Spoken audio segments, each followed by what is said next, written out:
5,000 years, 56 holes, 30 sarsen stones still standing. You know the silhouette from postcards and textbooks. But here's what they don't tell you after 3 centuries of digging, measuring, and carbon dating. Scientists still can't answer 12 basic questions about Stonehenge. Not theories, not guesses, hard mysteries where the evidence stops and the silence begins. Which stone came from Wales? Why do the bones tell 2 different stories? What happens when you map the cremation pits against the stars? If you value documented archaeological history like this, subscribe. It's the best way to support our work. Also comment from which city you're hearing this from. This script is researched and factual, using sources from English heritage excavation reports and recent isotope analysis studies. Now back to the story. Number 1. The missing bluestones. 82 bluestones once formed the inner circle. Today, only 43 remain standing or fallen within the monument. Where are the other 39? Ground-penetrating radar shows no underground debris fields. Metal detection sweeps turn up nothing. The Salisbury Museum holds fragments, but these account for maybe 3 missing stones, not 40. Victorian photographs from 1860 show more stones than we see today, but the archive stops there. Archaeological reports from 1921 through 1926 mention recent disturbances without specifics. The silence is absolute. 39 4-ton carved stones don't vanish without leaving traces. Each bluestone weighs between 2 and 5 tons. Transportation from Wales, 150 miles, required either coastal shipping or overland sledging with hundreds of workers. Why move 82 stones across Britain just to lose half of them? Isotope analysis confirms Preseli Hill's origin for the remaining stones, but chemical signatures vary between individual blocks. Some came from Carn Godog, others from Craig Rossi Phelan. This means multiple quarrying expeditions over decades, possibly centuries. Then selective removal, deliberate, planned, cold. Number 2, the heel stone alignment error. Every summer solstice, thousands gather to watch the sun rise over the heel stone. Perfect alignment, right? Wrong. The heel stone sits 17 feet north of true sunrise position. This 17-foot error translates to roughly 1 degree of arc, massive in astronomical terms. Either the builders made a catastrophic mistake, or the alignment serves a different purpose entirely. Computer modeling shows that 4,000 years ago, accounting for precession and axial shift, the error was identical, 17 feet north. The builders knew astronomy, the station stones align perfectly with lunar extremes. The Aubrey holes mark a precise 56-year eclipse cycle. These people could calculate celestial mechanics to the day. They don't make 17-foot mistakes by accident. So what is the heel stone actually marking? Recent laser surveys suggest it aligns with the northernmost moonrise, not the sun. But lunar standstill cycles repeat every 18.6 years. Why build permanent markers for temporary events? Ground-penetrating radar reveals a second stone hole 4 feet from the heel stone base. Partner stone, companion marker, gate posts for something passing between them. The hole shows tool marks and packing stone residue. Radiocarbon dates match the main construction phase, circa 2500 BCE. 2 stones, 1 remains, 1 vanished. Precision becomes mystery. If you value documented archaeological history like this, subscribe. It's the best way to support our work. Also comment from which city you're hearing this from. This script is researched and factual, using sources from English heritage excavation reports and recent isotope analysis studies. Now back to the story. Number 3. The cremated bone paradox. Archaeologists have excavated cremated human remains from 59 different locations within Stonehenge. Minimum number of individuals, 63. Maximum estimate, 150. Carbon dating spans 6 centuries, from 3000 BCE to 2400 BCE. But here's the problem. Cremation temperatures don't match the bone preservation. Modern cremation requires temperatures between 1400 and 1800 degrees Fahrenheit to achieve complete bone reduction. Archaeological experiments with Bronze Age funeral pyres max out at 1000 degrees. Not hot enough, yet Stonehenge bones show complete calcination, total organic destruction. Only mineral matrix survives. This requires sustained temperatures above 1500 degrees for minimum 4 hours. How did Bronze Age people achieve industrial furnace heat with wood and animal fat? Bone isotope analysis reveals another contradiction. Strontium signatures show diverse geographic origins, some local Wessex burials, others from Wales, Scotland, even continental Europe.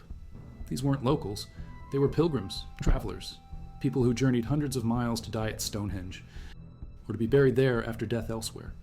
But complete cremation destroys most organic indicators. We're reading chemical ghosts.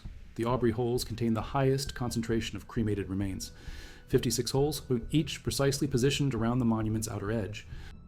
Hole 7 contained remains from multiple individuals spanning 2 centuries. Hole 32 held a single cremation with bronze pins and amber beads, high-status burial goods that survived 1500-degree heat. Impossible preservation meets impossible temperature. The bones tell contradictory stories. Number 4. The Sarsen stone shaping mystery. The Sarsen trilithons, 5 massive stone archways, required precision engineering that shouldn't exist in 3000 BCE Britain. Each lintel weighs 15 tons and sits 40 feet above ground. Held in place by mortise and tenon joints, Stone Age woodworking techniques applied to solid rock. The precision is inhuman. Modern analysis reveals tool marks across every Sarsen surface. Not random pecking, systematic dressing with standardized implements. Each stone shows identical peckmark density, roughly 40 strikes per square inch. This suggests organized work gangs using uniform tools across decades of construction. But no Bronze Age tools have been found at Stonehenge. Not one hammerstone, not one antler pick used for Sarsen work. The builders cleaned up completely. Laser scanning shows Sarsen surfaces achieve smoothness within millimeters across ton-weight stone faces.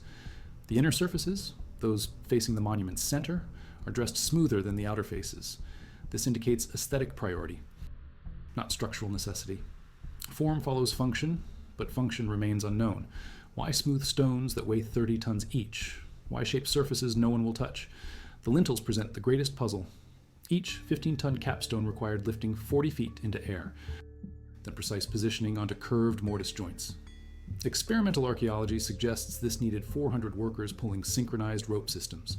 But ground compaction studies around the trilithons show minimal disturbance, no evidence of massive workforce activity. No ramp construction debris. The lintels arrived at height through methods that left no trace. Number 5, the acoustic phenomenon. Stonehenge exhibits acoustic properties that shouldn't occur naturally. Sound frequencies between 95 and 120 hertz, the human vocal range, achieve perfect resonance within the stone circle. Voices carry clearly across the monument's interior, but dissipate rapidly outside the stone perimeter. Modern acoustic engineers call this selective amplification. Bronze Age builders called it something else. Experimental recordings using period-accurate drums and horns reveal that Stonehenge amplifies specific frequencies while dampening others. The stones act like a massive sound filter, emphasizing low-frequency instruments and human chanting while suppressing ambient noise. Wind, birds, conversation. Inside the circle, ceremonial sounds dominate. Outside, silence returns. This acoustic envelope extends roughly 50 yards from the monument center. Recent studies using ultrasonic mapping detected underground chambers that shouldn't exist. Stone-lined pits beneath the monument floor create resonance cavities, sound amplification chambers built into bedrock. Radiocarbon dating of organic material from these chambers matches the main construction phase. Planned acoustics, not accidental effects. The builders engineered Stonehenge as a sound machine. But acoustic engineering requires mathematical understanding of wave propagation and frequency resonance. These concepts weren't codified until classical Greece, 2,000 years after Stonehenge completion. How did Bronze Age builders calculate acoustic ratios without written mathematics? The knowledge existed, the application succeeded, the method remains invisible. Number 6, the station stone geometry problem. 4. Station stones once marked a perfect rectangle around Stonehenge's outer edge. Only 2 survive, but their positions create a geometric impossibility. The rectangle they define has sides in the ratio of 5 to 12, a proportion that generates multiple astronomical alignments simultaneously.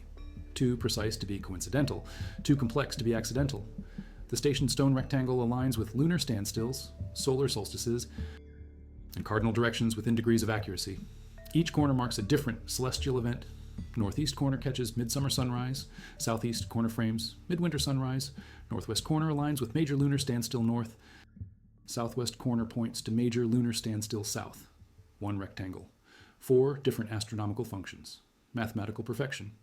But here's the problem. This rectangle only works at Stonehenge's specific latitude. Move the monument north or south by even 50 miles, and the alignments collapse. The builders chose this location not for local resources or defensive advantage, but to make the geometry function. They built Stonehenge here because here is the only place it works. Ground-penetrating radar reveals post holes around each station stone position. Wooden markers preceded the stone monuments, suggesting trial and error positioning over multiple construction phases. The geometry required testing, adjustment, refinement across generations. This wasn't divine inspiration. This was systematic engineering spanning centuries to achieve mathematical perfection that modern surveyors struggle to replicate. Number 7. The ditch construction anomaly. Stonehenge sits inside a circular earthwork, a ditch and bank system that predates the stone monument by 500 years. Standard archaeological interpretation calls this a henge, or ceremonial enclosure. But engineering analysis reveals something different. The ditch system diverts groundwater away from the monument's center, creating artificial drainage that keeps the stone foundations dry year-round. Soil core samples show the original ditch reached bedrock, 12 feet deep in some sections. This required moving roughly 4,000 cubic yards of chalk and flint using antler picks and shoulder blades. Experimental archaeology suggests 200 workers laboring 6 months, but the ditch base shows no wear patterns from construction tools, no embedded antler fragments, no stone tool debris, clean excavation leaving no trace of methods used. The causeway entrances present another puzzle. Standard henges have single entrances facing significant landmarks or astronomical alignments. Stonehenge has 4 gaps in the earthwork, positioned seemingly at random.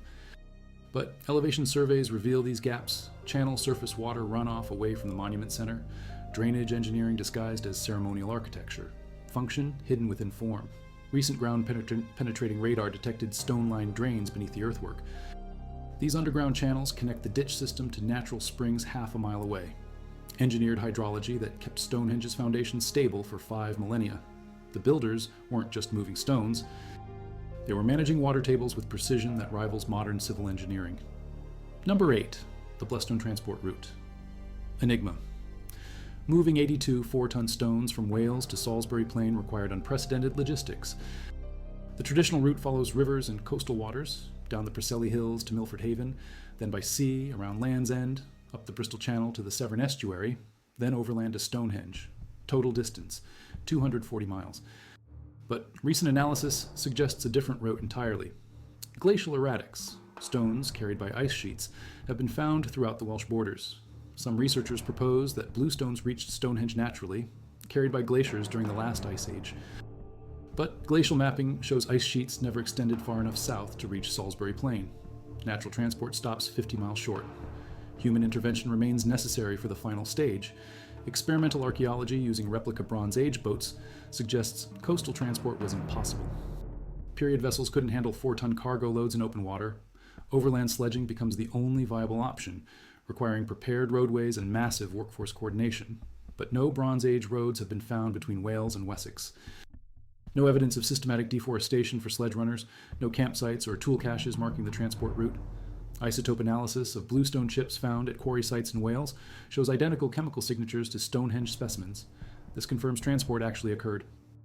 The stones definitely moved from Wales to Wessex, but the route, methods, and timeline remain archaeological blanks. 82 stones weighing 320 tons total crossed Britain without leaving traces. Number 9.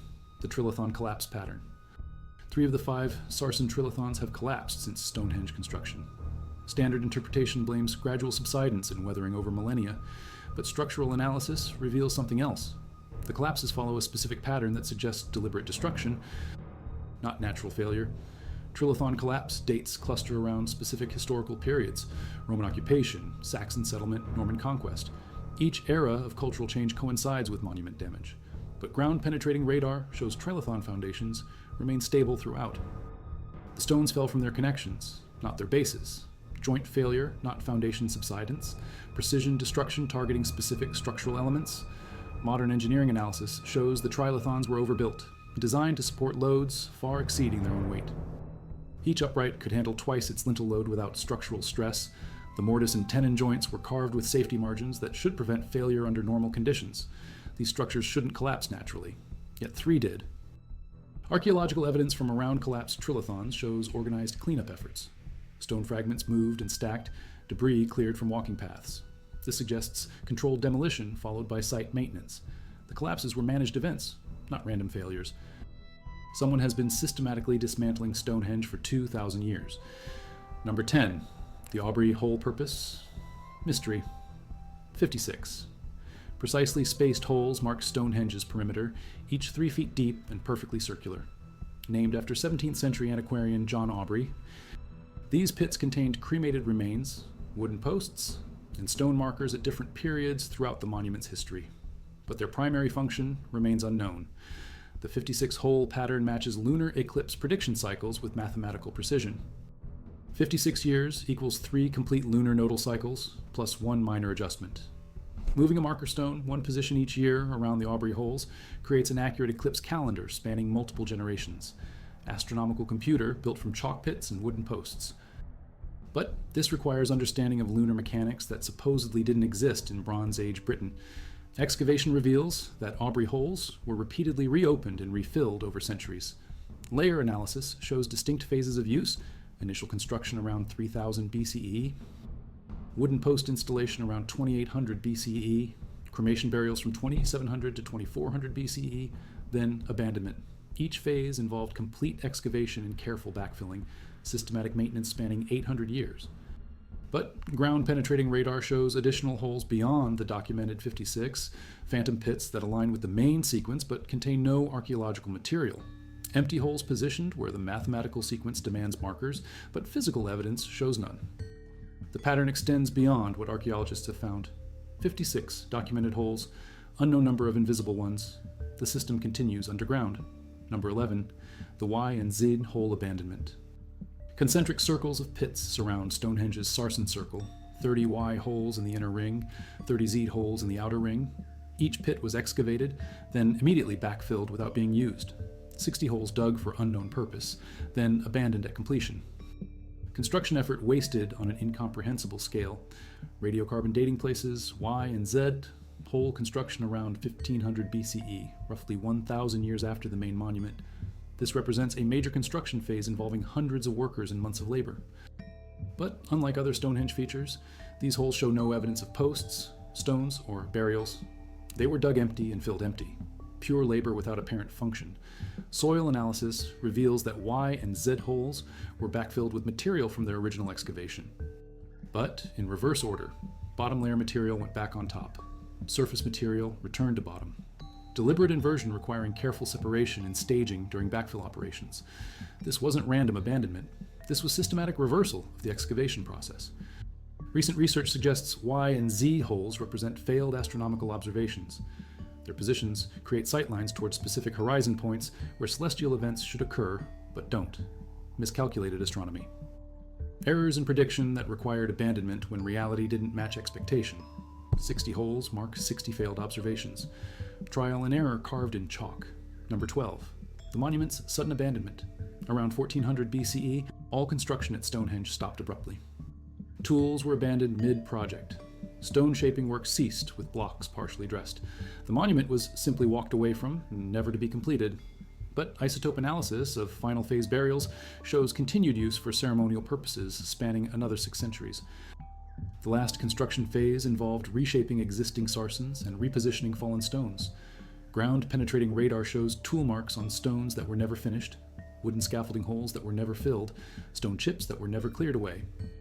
Work stopped mid-task on a timeline measured in days, not seasons. Something caused immediate evacuation of the entire workforce. Pollen core samples from around 1400 BCE show sudden vegetation changes, suggesting population decline across Salisbury Plain. Cultivated land returned to woodland. Settlement sites were abandoned. The archaeological record shows cultural disruption spanning the entire region, not just Stonehenge, environmental crisis, climate shift, social collapse. The monument died with the civilization that built it. But ceremonial use continued. Cremation burials in Aubrey holes persist until 800 BCE. Bronze Age artifacts appear throughout the abandonment period. People still came to Stonehenge, still performed rituals, still buried their dead in sacred ground. The builders vanished. The pilgrims remained, sacred site, outliving sacred knowledge. 21st century ground-penetrating radar reveals one final mystery. Stone-lined chambers beneath Stonehenge contain artifacts that predate the monument by millennia. Mesolithic tools, Neolithic pottery. Evidence of continuous sacred use spanning 7,000 years. Stonehenge wasn't built on empty land. It was built on ground that was already holy. The stones crowned an ancient shrine that reaches back to Britain's earliest inhabitants. The chambers remain sealed. The artifacts stay buried. English heritage protects them from excavation until technology can recover them without damage. Somewhere beneath those famous stones, wooden idols and bone carvings and flint blades wait in darkness. The real Stonehenge sleeps underground. Older than anything we can see, keeping secrets that predate writing, keeping watch over mysteries that may never be solved. Sacred then, sacred now, sacred always.